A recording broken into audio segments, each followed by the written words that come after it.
voulais vous présenter notre dernière idée qu'on a eue pour faire un endroit, une zone avec des mangeoires, un poste d'alimentation.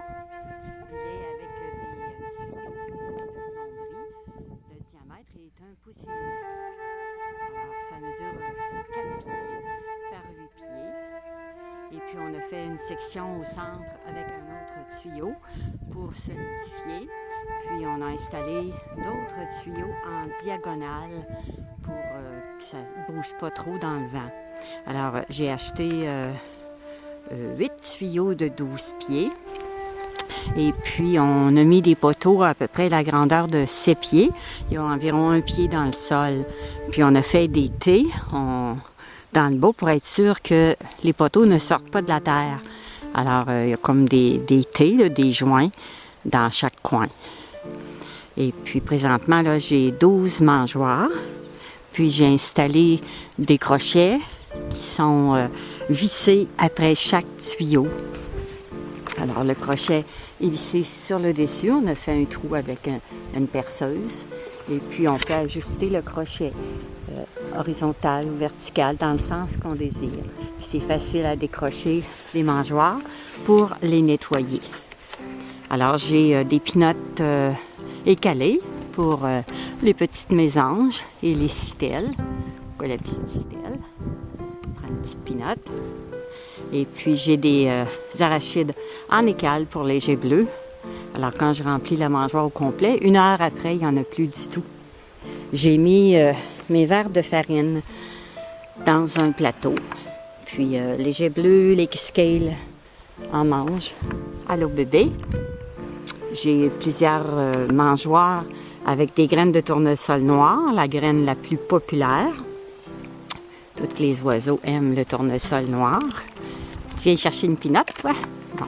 J'ai aussi une toute petite mangeoire que j'avais achetée chez Canadian Tire, pas tellement cher. Puis les trous sont très, très petits pour le débit des graines.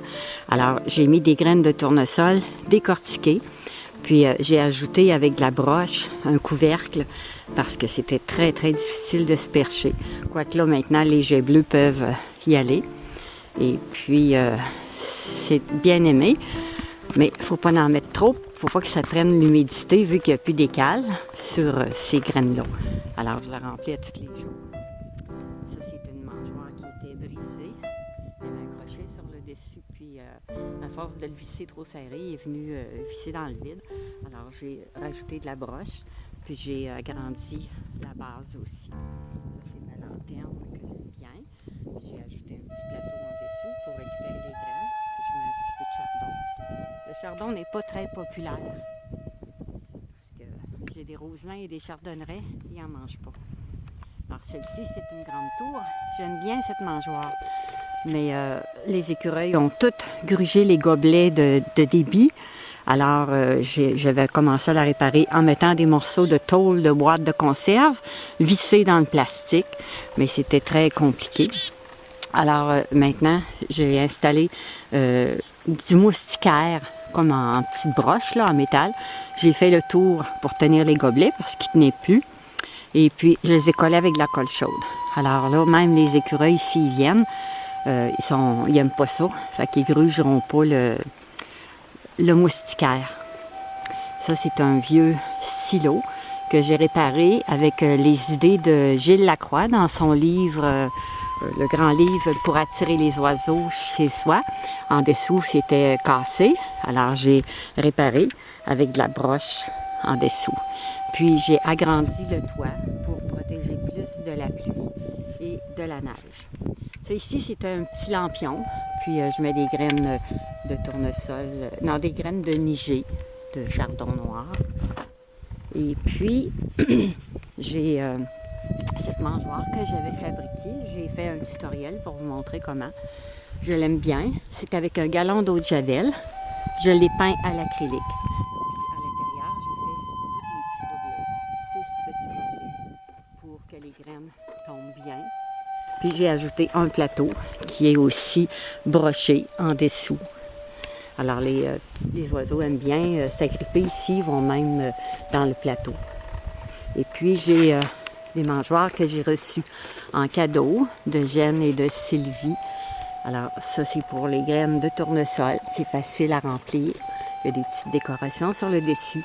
Encore là, j'ai perforé dans le bois des trous, puis j'ai vissé avec des petits tarots, puis des petites vis en dessous. J'ai fait la même chose avec celle-ci, parce que la base était très étroite. Alors j'ai rajouté, c'est des ronds, comme des ronds de poêle, là, des ronds pour protéger, de la tôle pour protéger les ronds de poêle. Alors c'est simplement vissé en dessous. Ici, j'ai un autre silo carré.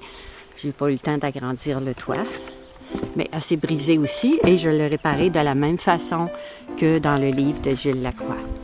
Puis j'ai celle-là ici qui est juste un petit silo très simple. Les petites mésanges, eux autres, ne sont pas peureuses. Ils viennent toujours nous voir.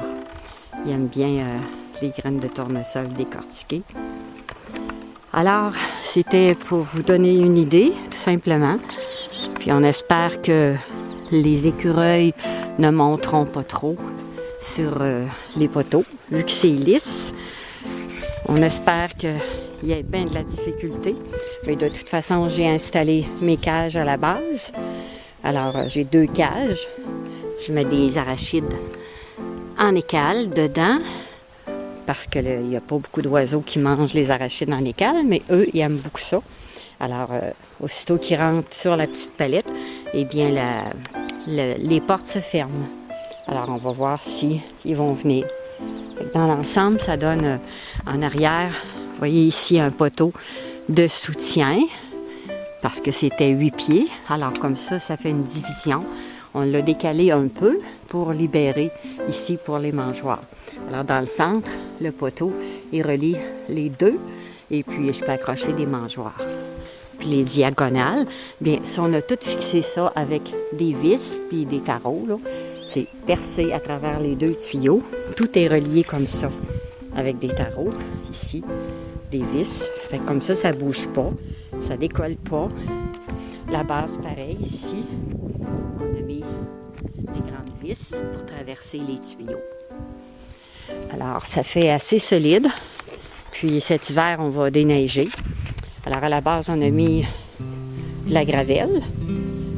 Puis, les petites graines qui tombent, eh bien, les oiseaux viennent les manger ici.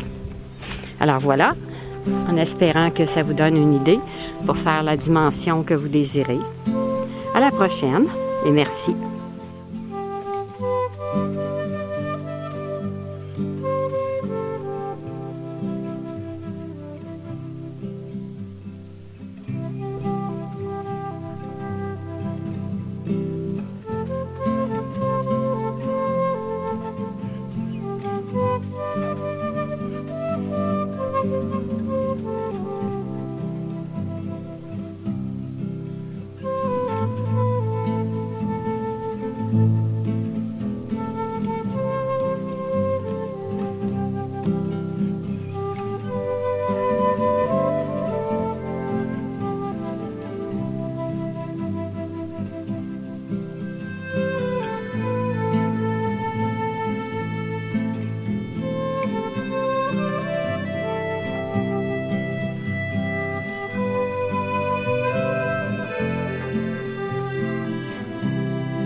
Je viens d'ajouter une petite mangeoire, c'est ma 13e sur mon support.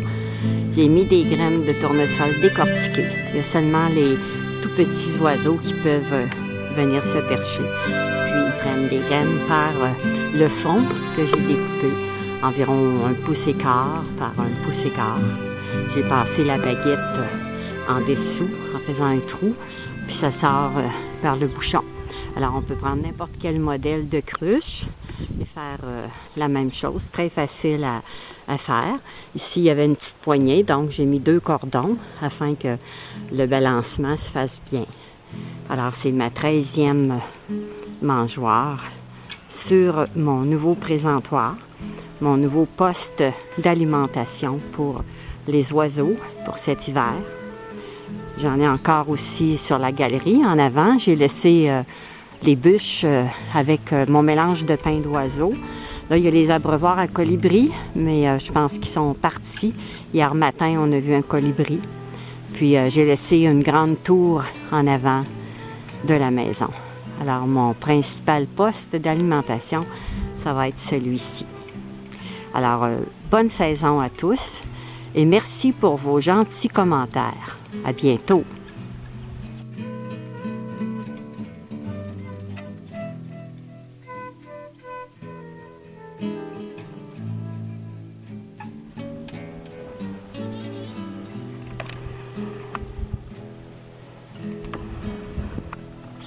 Mes anges à tête noire.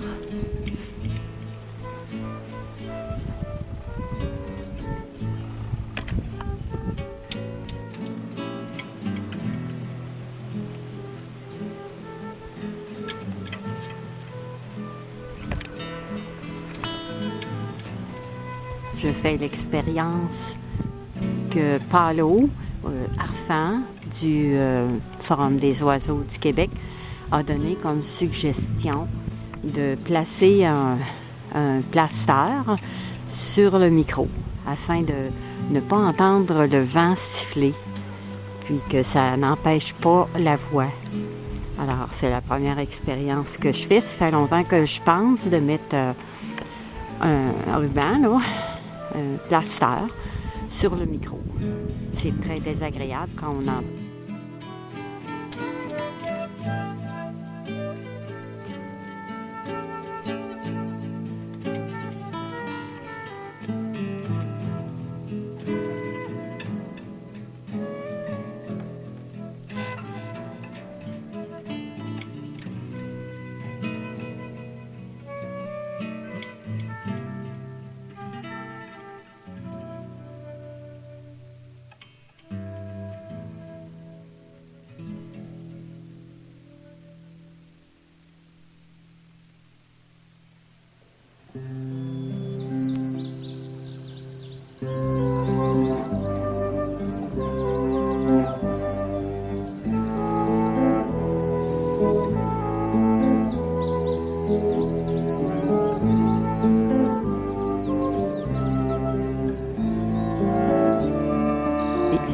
Alors, il y a beaucoup de juvéniles, des petits chardonnerets jeunes. Je peux arriver à faire mon zoom. Alors, petits chardonnerets. Ils sont environ une 15aine de chardonnerets. Les roselins pourprés étaient une 30aine, mais là, il en reste environ une 10aine de roselins.